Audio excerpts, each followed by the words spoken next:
Hello friends, welcome to vocab with Nikunj. आज हम जून 13 2022 का जो एडिटोरियल पब्लिश हुआ था उसके वर्ड्स लेके आए हैं। ठीक है, बहुत सारे वर्ड्स हैं। ओके, आइए शुरू करते हैं आज की रिवीजन सीरीज। तो first word is omnibus. Omnibus का मतलब होता है कि बहुत सारी चीजों को एक साथ प्रदान करने वाला। ओके, एडजेक्टिव है। आइए देखते हैं ओमनीबस का क्या यूजेस था यहाँ पे। Omnibus prosecution of offensive remarks, मतलब जो ऑफेंसिव रिमार्क्स है जो दूसरों को अच्छे नहीं लग रहे हैं, उनको ऑफेंसिव लग रहे हैं, उनको खराब लग रहे हैं, उसका ओमनीबस प्रोसिक्यूशन। प्रोसिक्यूशन मतलब किसी को प्रोसिक्यूट करना या फिर कोर्ट में ले जाना। तो ओमनीबस मतलब कि बहुत सारे ऐसा प्रोसिक्यूशन जो बहुत सारे लोगों को एक साथ कोर्ट में ले जाए। ओके, ठीक है। तो ये होता है ओमनीबस का मतलब। प्रोसिक्यूशन का जो मतलब होता है वो ये होता है कि एक्चुअली प्रोसिक्यूट की मतलब देखते हैं तो उसे ज्यादा अच्छा पता चलेगा। एग्जैक्ट मीनिंग जो होती है वही है, conduct a prosecution in a court of law या bring a criminal action against. Okay, तो ये है। Next word we have omnibus. ठीक है, बहुत सारी चीजों को एक साथ प्रोवाइड करने वाला। और प्रोसिक्यूट ही नेक्स्ट वर्ड है हमारा, जो मतलब कि वो होता है officially charge somebody with a crime, किसी पे क्राइम का चार्ज लगाना। ठीक है, और ये दिखाना कि वो गिल्टी है। यूजेज आपको मालूम है यहाँ पे हो गया है। ठीक है, difficult to prosecute, difficult to charge हो जाता है। ठीक है, अगर बहुत सारी प्रोसिक्यूशन एक साथ होती है ऑफेंसिव रिमार्क्स की, तो जो ओरिजिनल ऑफेंस हुआ है वो डिफिकल्ट टू, उस पे चार्ज लगाना डिफिकल्ट हो जाता है। ये कहने की कोशिश कर रहे हैं हिंदू वाले। दो वर्ड सीखे आपने। तीसरा वर्ड है एलिजिडली। एलिजिडली का मतलब होता है कि जो डिक्लेयर हुआ हो लेकिन प्रूव ना हुआ हो। मेन चीज इसमें है प्रूव होना। ठीक है, ये यूजेस जो यहाँ पे है वो ये देखते हैं कि इन्वेस्टिगेशन जो दिल्ली पुलिस की हुई है 30 लोगों के अगेंस्ट। ठीक है, जो रिमार्क्स ऐसा कहा जा रहा है कि वो रिमार्क्स जो है वो हर्ट कर रहे थे रिलीजियस सेंटिमेंट्स को। ठीक है, प्रूव नहीं हुआ है लेकिन कहा जा रहा है, एलिजिडली। याद रहेगा। Next word is विलीफाई। विलीफाई का मतलब होता है स्प्रेड नेगेटिव इन्फॉर्मेशन अबाउट, मतलब कि गलत इंफॉर्मेशन फैलाना। ओके, विलीफाई का जो यूजेस हुआ है यहाँ पे वो देख लेते हैं।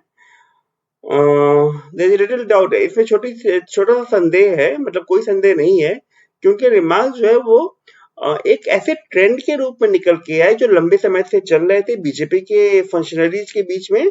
ठीक है, और बहुत सारे हिंदू ऑर्गेनाइजेशंस में माइनॉरिटीज को, स्पेशली मुस्लिम्स को के बारे में विलीफाई करना शुरू कर दिया, मतलब नेगेटिव इंफॉर्मेशन फैलाना शुरू कर दिया। ऐसी इंफॉर्मेशन फैलानी शुरू की जो कि सही नहीं था। विलीफाई, नेगेटिव इंफॉर्मेशन फैलाना। Okay, next word is outreach. Outreach यहाँ पे एज अ वर्ब यूज किया गया है और इसका मतलब होता है स्ट्राइक विद डिस्गस्ट और रिवर्शन, मतलब कोई बहुत ही बुरी चीज हो ना, वैसे रिएक्ट करना, कोई बुरी चीज देखने को या महसूस करने के बाद रिएक्ट करने को आउटरीज कहेंगे। यूज देखते हैं कि एक जस्टिफिकेशन हो सकता है कि किसी के अगेंस्ट केस रजिस्टर करने का। ओके, अगर वहां पे एक डेलिब्रेट अटेम्प्ट होता है कि रिलीजियस फीलिंग्स को कुछ ऐसा किया गया कि रिलीजियस फीलिंग्स जो है वो हर्ट हो गई। ओके, तो उस केस में जस्टिफिकेशन हो सकता है। आउटरीच मतलब समझ में आ गया। स्ट्राइक विद डिस्गस्ट और रिवर्शन मतलब कि कुछ ऐसा करना जिससे कि बहुत ही खराब लगे रिलीजियस फीलिंग्स को यहाँ पे। Okay, next word we have got is ill will. Ill will मतलब होता है अनफ्रेंडली फीलिंग, हेट, डिसलाइक, घृणा करना और दोस्ताना व्यवहार ना होना। नाउन नहीं है। और इसका यूजेस देखते हैं कहाँ पे हुआ था।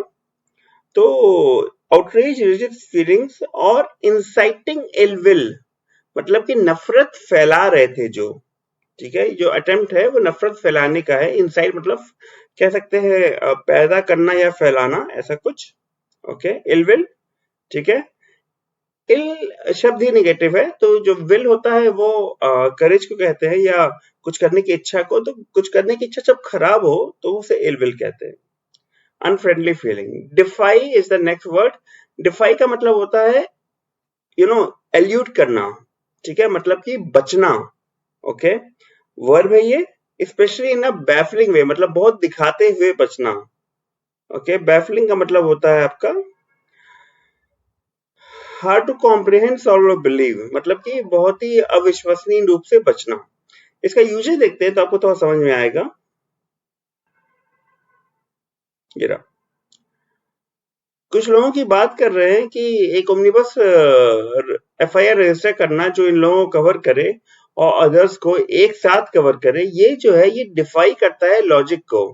ओके, मतलब कि ये नॉर्मल जो सेंस है, कॉमन सेंस, उसके अगेंस्ट जाता है।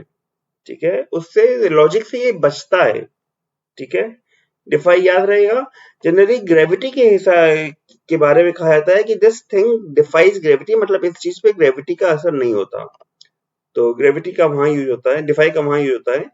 Next word is animosity. Animosity as a noun use हुआ है, strong feeling of dislike and anger, वही घृणा और गुस्से वाली फीलिंग, एनिमोसिटी। ओके, एनिमोसिटी का जो यूजेस हुआ है यहाँ पे वो ऐसे हुआ है कि पुलिस विश्वास करती है कि जो बहुत सारे अलग अलग धर्मों के लोग हैं उन्होंने एक एनिमोसिटी बना ली है। ठीक है, मतलब कि उन्होंने एक ऐसी भावना फैला दी है जिसमें गुस्सा है, घृणा है, ये चीज। ओके, और क्या किया है, और स्प्रेड किया है इंफ्लेमेटरी मिस इन्फॉर्मेशन। इन्फ्लेमेटरी हमारा अगला शब्द है, इसका मतलब होता है अरोजिंग टू एक्शन और रिपीट, मतलब ऐसा कुछ कि विद्रोह की स्थिति, विद्रोह की स्थिति पैदा करे या ऐसा कुछ हो। ओके, तो ऐसी मिस इन्फॉर्मेशन फैलाई है जिससे कि विद्रोह की स्थिति आ जाए, ऐसा कुछ।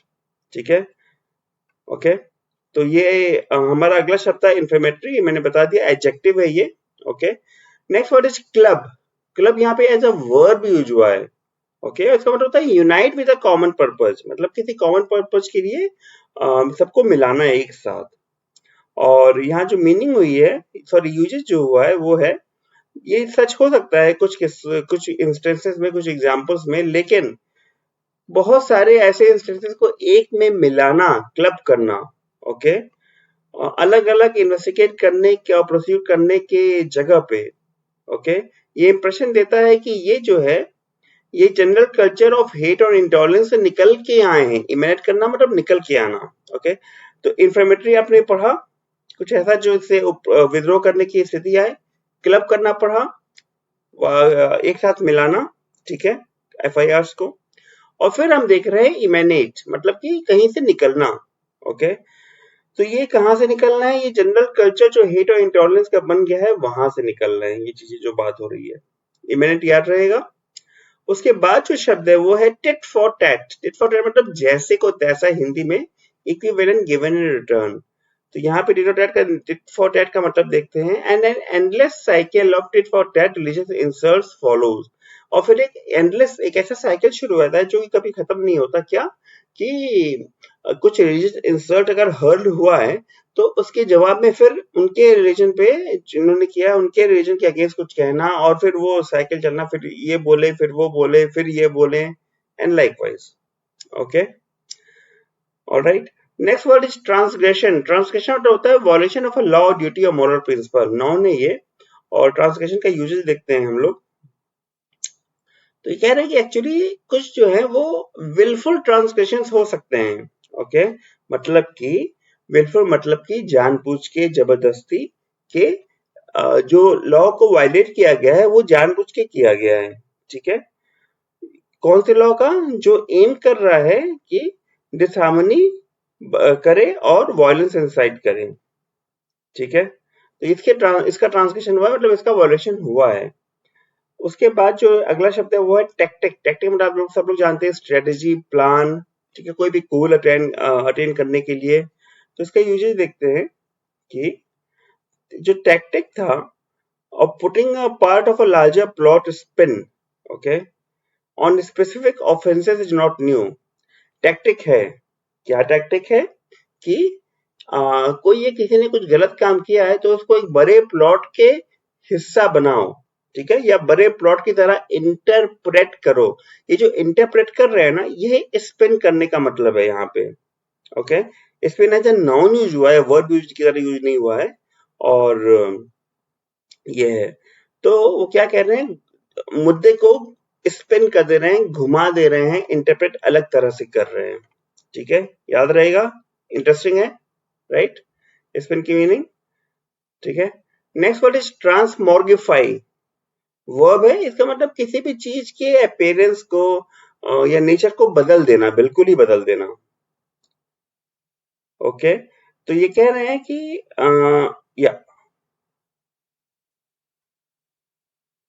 भीमा कहाँ गया? द भीमा जो भीमा कोरेगांव केस था, उसको बदल दिया गया, ट्रांसमॉर्गिफाई कर दिया गया। किस चीज में? एक परपोर्टेड कॉन्स्पिरेसी में। परपोर्टेड क्या होता है? कि जिसका कुछ प्लान या ऑब्जेक्टिव हो। तो क्या कौन कैसी कॉन्स्पिरेसी थी? प्लान्ड कॉन्स्पिरेसी में बदल दिया गया, भीमा कोरेगांव केस को बदल दिया गया। ठीक है, क्यों बदल दिया गया? ताकि फोमेंट करें एक मॉइस्ट इंसरेक्शन को। ओके, फोमेंट करने मतलब फैलाएं। ऑलराइट, या पब्लिक के ओपिनियन में फैलाएं। ओके, क्या चीज को? Moist insurrection. इंसरेक्शन क्या होता है? जब कोई अथॉरिटी होती है, कोई सरकार होती है, उसको उसके लिए उसके खिलाफ कोई ऑर्गेनाइज्ड ओपोजिशन होता है, उसे इंसरेक्शन कहते हैं। तो कॉन्स्पिरेसी क्या हुई? प्लान कॉन्स्पिरेसी की वो फैलाएं मॉइस्ट का जो ओपोजिशन है उसको।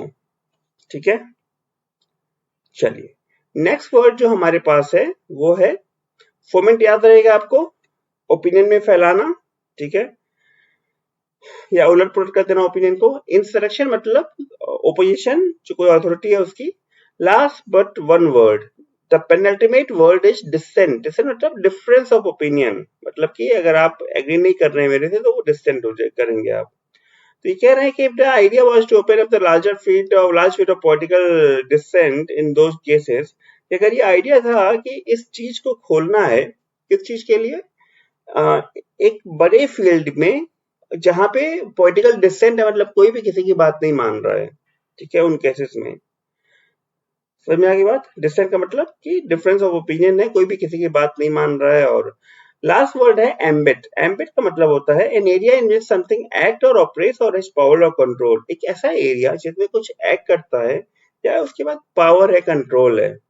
ओके, तो ये कह रहे हैं कि द स्ट्रेटजी जो है वो अब ऐसी हो गई है कि उन ड्रैग करे, मतलब बिना मतलब का खींचे, जिन्होंने वोकल रिस्पॉन्सेस दिया है इनटू द क्रिमिनल एम्पिट, क्रिमिनल के एरिया में। ओके, सो दैट जब खींचेंगे तो क्या होगा कि जो ओरिजिनल ऑफेंस है वो डाइल्यूट हो जाएगा, दिखेगा, और प्रोसिक्यूट करना मुश्किल हो जाएगा। एम्बिट याद रहेगा, क्रिमिनल एम्बिट, क्रिमिनल के इलाके में। ओके, या फिर क्रिमिनल एम्बिट का ये मतलब भी हो सकता है कि जिन्होंने वोकल रिस्पॉन्स दिया, मतलब कि जानबूझ के बोला या बोल के दिखाया क्रिमिनल के माइंडसेट से, ऐसा। ठीक है, तो यार ये था आज का सेशन, बहुत सारे वर्ड्स आपको सीखने को मिले। अगर अच्छा लगे तो कमेंट सेक्शन में मेंशन कर दीजिएगा। ठीक है, चलिए मिलते हैं अगले सेशन में, कल सुबह के रेगुलर के सेशन में मिलते हैं। तब तक के थैंक यू फॉर वॉचिंग। अभी तक आपने सब्सक्राइब नहीं किया है, अपनी वोकेबलरी बढ़ाना चाहते हैं, यहाँ क्लिक करके सब्सक्राइब कर सकते हैं। चलिए, बाय बाय। और हाँ, प्रैक्टिस मॉक का सेल लाइव चल रहा है, फायदा उठाइए, पैकेज खरीदिए, प्रैक्टिस कीजिए, एग्जाम निकालिए।